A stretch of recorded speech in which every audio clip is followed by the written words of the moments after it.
கொய்யா நடவு பண்ணக்கூடிய விவசாயிகளே, தமிழகம் எங்கும் அனைத்து விவசாயிகளே, இதை நன்கு நல்லா கவனிங்க. பாருங்கள், இன்றைய தேதி இன்னைக்கு பார்த்தீங்கன்னா 18 தமிழ் கார்த்திகை தீபம் ஏற்றும் நாள். என்ன நல்ல நாள், கார்த்திகை தீபம் ஏற்றும் நாள், நல்ல நாள். இந்த நல்ல நாளை முன்னிட்டு நான் பாருங்கள், இந்த கொய்யா செடியை இன்றைக்கி நான் எடுத்து போடுறேன் யூடியூப் சேனலில். கேஎம் சின்னத்தம்பி தான் எப்பவும் போல் பேசுகிறேன். பாருங்கள், இந்த ஒளி எப்படி ஒலிக்குதுன்றதை பாருங்கள். இந்த கொய்யா செடியில் இந்த பூக்கள் எவ்வளோ ஒரு அழகாக ஒலிக்குதுன்றதை பாருங்கள். அதுக்காகவே நான் போடுற இந்த கார்த்திகை தீபம் முன்னிட்டு. அது மட்டுமல்ல, பக்கத்தில் பாருங்கள், இந்த பச்சை ரெட்டு பூக்கள் இதெல்லாம் சேர்த்து தான் நான் எடுக்கிறேன். இதனுடைய மகிமை எவ்வளோ ஒரு அழகாக இருக்குதுன்றதை பாருங்கள். இதனுடைய மகிமை கார்த்திகை தீபம் முன்னிட்டு இதை நான் இந்த கொய்யாவை பற்றி போடுறேன். கொய்யா செடி சரிங்களா. இந்த 3 கொய்யா கன்றுகளை நல்லா பாருங்கள், அவ்வளோ ஒரு அழகாக இருக்குது. அவ்வளோ ஒரு ஒற்றுமையாக அந்த பூக்களும் இந்த பூ எல்லாம் எவ்வளோ ஒரு அழகாக இருக்குது பாருங்கள். அதுபோல் மனிதர்களும் ஒற்றுமையாக இருக்கணும். ஏன் இதை நான் போடுறேன்னா, மதுரை மாவட்டம் திருப்பரங்குன்றத்தில் இந்த தீபத்தை ஏற்றுறதுக்காகவே பார்த்தீங்கன்னா கோஷ்டிகள் மோதல், அந்த மாதிரி கோஷ்டிகள்லாம் மோத வேண்டாங்கப்பா.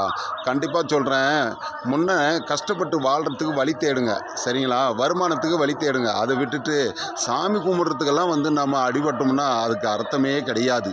இதோ இன்றைக்கி பார்த்தீங்கன்னா ஸ்ரீலங்காவில் பார்த்தீங்கன்னா திடீர்னு ஒரு வெள்ளப்பெருக்கு எவ்வளவோ பெருசு வந்தது. அந்த வெள்ளப்பெருக்கால் பாவம் மக்கள் எவ்வளவோ பேர் தண்ணியால் அடித்து போயிட்டு, என்ன சொல்கிறது ஒன்றுமே புரியலைங்க. அந்த காட்சியெல்லாம் பார்க்கும்போது ரொம்ப கஷ்டமாக இருக்குது.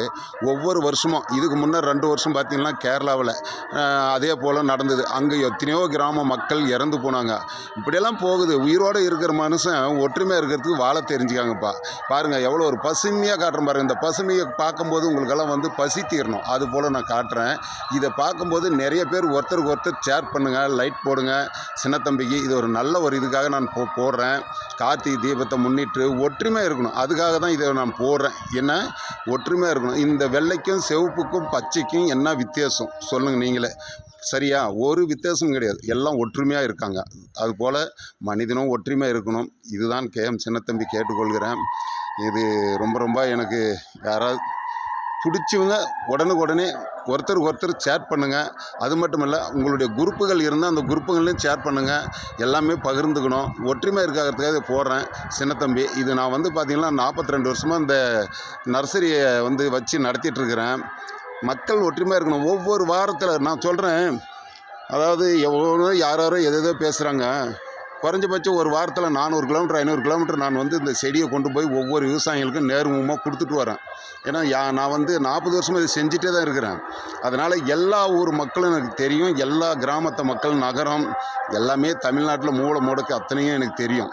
அத்தனையும் தெரிஞ்சதுனால தான் நான் இந்த கொய்யா சாகுபடி விடாமல் செஞ்சுட்டு வரேன். அது மட்டும் இல்லை, மாங்கன்று உற்பத்தி பண்ணி அதுவும் செஞ்சுட்டு வரேன். தென்னம்பிள்ளை இப்படியெல்லாம் அனைத்து கன்றுகளும். அதை விட எலுமிச்சங்கன்று 24 வருஷத்துக்கு முன்னாடி எடப்பாடி பக்கம் சுண்ணாம்புக்குட்டைன்ற ஏரியாவில் மலைப்பிரதேசத்தில் ஒட்டின மாதிரி எனக்கு ஒரு நண்பர் பழனிசாமி, அவர் இப்போ நான் நினச்சிக்கிறேன். ஏன்னா கார்த்திகை தீபம் அன்னைக்கு அவரை பற்றி நான் நினச்சிக்கிறேன். என்கிட்ட ரொம்ப நெருங்கிய நண்பர் பழனிசாமி. அதாவது சுண்ணாம்புக்குட்டை பக்கம் நம்ம சங்ககிரிக்கும் எடப்பாடிக்கும் போகிற வழியில் அவருக்கு நான் எலுமிச்சங்கன்று கொடுத்து இன்றைக்கி 24 வருஷம் 25 வருஷம் ஆகுதுங்க. இன்ன வரைக்கும் அந்த எலுமிச்சங்கன்னால் நல்ல லாபகரமாக ஒரு பயிர் எனக்கு நல்ல வருமானம் தருதுண்ணா அப்படின்னு பாராட்டி பேசுகிறாரு.